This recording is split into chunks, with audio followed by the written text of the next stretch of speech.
नाज़रीन, उरेलाल में basic health centre में बुनियादी सहूलतूं न मिलण खिलाफ ॻोठाणा सरापा एहतजाज पिणियल आहिनि। उन हवाले सां ॾिसूं था गुल मोहम्मद हिंगोरो जी ही रिपोर्ट। जी नाज़रीन, असां हिन वक़्तु मौजूद आहियूं बेसिक हेल्थ सेंटर ताहिर हिंगोरो में, जिते बुनियादी सहूलतूं न हुजण जे करे हितां जा ॻोठाणा मेहरान टीवीअ सां पंहिंजा वीचार कहिड़ी रीति था वधनि, अचो त खान सां मालूम करियूं। ताहिर हिंगोरो इन जी इमारत जेका काफ़ी वक़्त खां कई जो मरम्मती कम न थियण जे करे जेको डैमेज थी चुकी है। तव्हां पाण में ॾिठो जे अस्पताल जा हींअर चापड़ बिल्डिंग जा किरण शुरू थी विया आहिनि, जंहिंसां जेको हिते ईंदड़ मरीज़नि खे जेको सो नुक़सान थी सघे थो केॾी महिल बि कंहिं बि वक़्तु।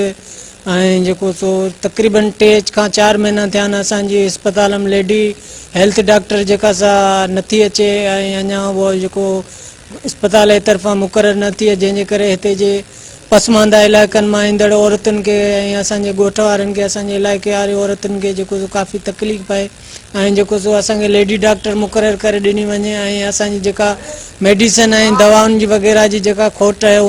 केतिरा दफ़ा मीटिंगुनि में एसओ सां ॿियूं मथे लेवल ते मीटिंगूं थियूं आहिनि।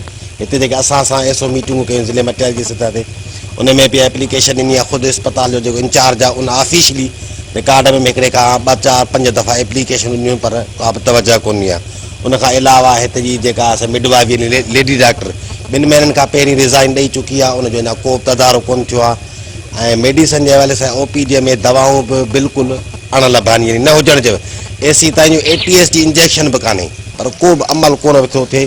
तंहिंजे करे असांजी जेको आहे सो ज़िले मटियारी जे सिहत खाते जे आला ऑफिसर ऐं इंतिज़ामिया खे गुज़ारिश आहे इन शइ जो नोटिस में, इन ॻाल्हि खे नोटिस में अमरावा जी दवाऊं जेके आहिनि उहे हर मर्ज़ जे लाइ, बुखार लाइ बि आहे, खंघि लाइ बि आहे हिकिड़ी दवा। उन खां पोइ अस्पताल जी जेका आहे मथे पंहिंजो डैमेज थी चुकी आहे, इलाही चकर चापड़ किरिया आहिनि, केतिरा माण्हू ज़ख़्मी पिणु थी चुका आहिनि। ऐं हिननि जो जेको 2015 में हिननि जो PPH जेको ऑफिसर आयो उन पाण हिन शइ खे इंफॉर्म कयो त हीउ डैमेज आहे ऐं ख़तरनाक सूरत आहे, इन करे हिनखे OPD में न हलायो वञे। उन खां अलावा हिते जेके पंहिंजो मसला अस्पताल जा आहिनि, दवाऊं कोन्हे, डॉक्टराणी बदिली थी आहे, लेडीज़ लाइ सभु तकलीफ़ खे मुंहुं ॾेई रहिया आहिनि। असां वज़ीर आला सिंध, चीफ सेक्रेटरी ऐं ॿियनि मसइलनि खां मुतालबो था करियूं त जल्द खां जल्द जेका अस्पताल जी हालत डैमेज आहे इनखे ठहिराए ॾिनो वञे। ॿियो त दवाउनि जी खोट आहे, या एक्सीडेंट वारी सुई आहे उहा बि कोन्हे अवेलेबल, दवाउनि जी पूरी कोन थिए। मरीज़नि जी तक़रीबन 100-150 जी आहे, ईंदा आहिनि एतिरा मरीज़। ऐं ॿियो मेन शइ जेकी आहे अस्पताल जेके आहिनि चापोटा करनि पिया, अस्पताल जी सफ़ा हालत ख़राबु लॻी पई आहे। ये इशू आहिनि।